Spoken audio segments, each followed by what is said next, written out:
Letter. Mina Harker to Lucy Westenra. Budapest, 24 August. My dearest Lucy, I know you will be anxious to hear all that has happened since we parted at the railway station at Whitby. Well, my dear, I got to Hull all right, and caught the boat to Hamburg, and then the train on here. I feel that I can hardly recall anything of the journey, except that I knew I was coming to Jonathan, and that as I should have to do some nursing, I had better get all the sleep I could. I found my dear one. Oh, so thin and pale and weak-looking. All the resolution has gone out of his dear eyes, and that quiet dignity which I told you was in his face has vanished. He is only a wreck of himself, and he does not remember anything that has happened to him for a long time past. At least, he wants me to believe so, and I shall never ask. He has had some terrible shock, and I fear it might tax his poor brain if he were to try to recall it. Sister Agatha, who is a good creature and a born nurse, tells me that he raved of dreadful things whilst he was off his head. I wanted her to tell me what they were, but she would only cross herself, and say she would never tell, that the ravings of the sick were the secrets of God, and that if a nurse through her vocation should hear them, she should respect her trust. She is a sweet, good soul. And the next day, when she saw I was troubled, she opened up the subject again, and after saying that she could never mention what my poor dear raved about, added, "I can tell you this much, my dear, that it was not about anything which he has done wrong himself, and you, as his wife-to-be, have no cause to be concerned. He has not forgotten you, or what he owes to you. His fear was of great and terrible things which no mortal can treat of." I do believe the dear soul thought that I might be jealous lest my poor dear should have fallen in love with any other girl. The idea of my being jealous about Jonathan! And yet, my dear, let me whisper, I felt a thrill of joy through me when I knew that no other woman was the cause of trouble. I am now sitting by his bedside, where I can see his face while he sleeps. He is waking. When he woke, he asked me for his coat, and he wanted to get something from the pocket. I asked Sister Agatha, and she brought all his things. I saw that amongst them was his notebook, and was going to ask him to let me look at it, for I knew then that I might find some clue to his trouble. But I suppose he must have seen my wish in my eyes, for he sent me over to the window, saying he wanted to be quite alone for a moment. Then he called me back, and when I came he had his hand over the notebook, and he said to me very solemnly, "Wilhelmina." I knew then that he was in deadly earnest, for he has never called me by that name since he asked me to marry him. You know, dear, my ideas of the trust between husband and wife. There should be no secret, no concealment. I have had a great shock, and when I try to think of what it is, I feel my head spin round, and I do not know if it was all real or the dreaming of a madman. You know, I have had brain fever, and that is to be mad.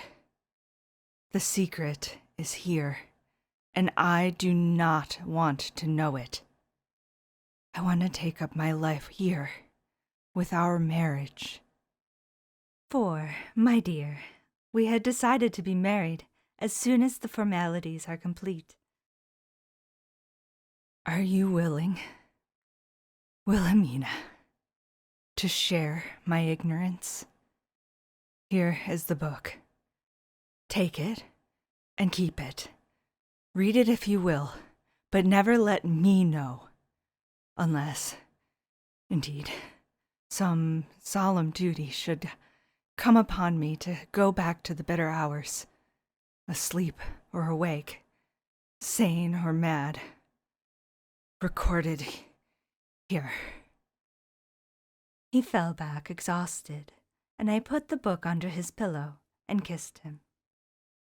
I have asked Sister Agatha to beg the Superior to let our wedding be this afternoon, and am waiting her reply.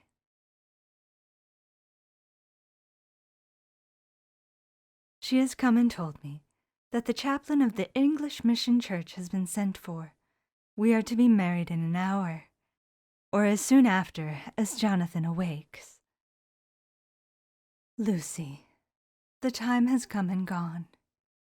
I feel very solemn, but very, very happy. Jonathan woke a little after the hour, and all was ready. He sat up in bed, propped up with pillows. He answered his "I will" firmly and strongly. I could hardly speak. My heart was so full that even those words seemed to choke me. The dear sisters were so kind. Please God, I shall never, never forget them, nor the grave and sweet responsibilities I have taken upon me. I must tell you of my wedding present. When the chaplain and the sisters had left me alone with my husband— oh, Lucy, it's the first time I've written the words "my husband."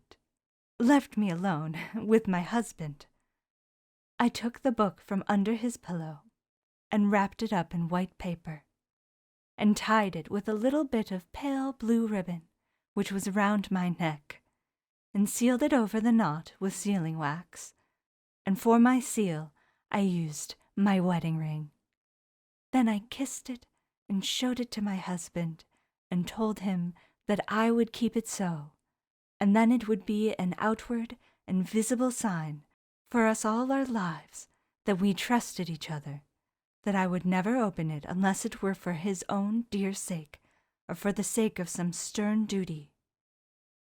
Then he took my hand in his, and oh, Lucy, it was the first time he took his wife's hand, and said that it was the dearest thing in all the wide world, and that he would go through all the past again to win it, if need be.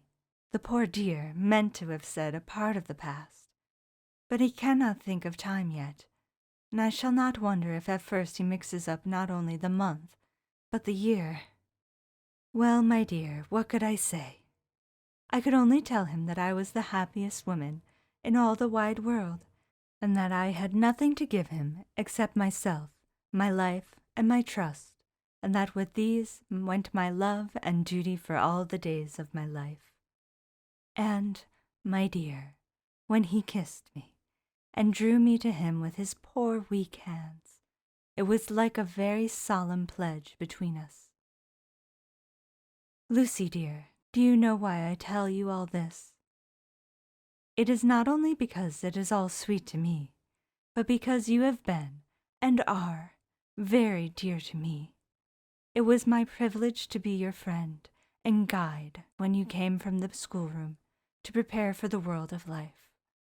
I want you to see now, and with the eyes of a very happy wife, whither duty has led me, so that in your own married life you may too be all happy as I am. My dear, please Almighty God, your life may be all it promises, all a long day of sunshine, with no harsh wind, no forgetting duty, no distrust. I must not wish you no pain, for that can never be, but I do hope that you will always be as happy as I am now. Goodbye, my dear. I shall post this at once, and, perhaps, write you very soon again. I must stop, for Jonathan is waking. I must attend to my husband. Your ever-loving Mina Harker. Lucy Westernau's Diary. Hillingham, 24 August. I must imitate Mina and keep writing things down. Then we can have long talks when we do meet. I wonder when it will be. I wish you were with me again, for I feel so unhappy. Last night I seemed to be dreaming again, just as I was at Whitby. Perhaps it is the change of air, or getting home again. It is all dark and horrid to me, for I can remember nothing, but I am full of vague fear, and I feel so weak and worn out. When Arthur came to lunch, he looked quite grieved when he saw me, and I hadn't the spirit to try to be cheerful. I wonder if I could sleep in Mother's room tonight. I shall make an excuse and try.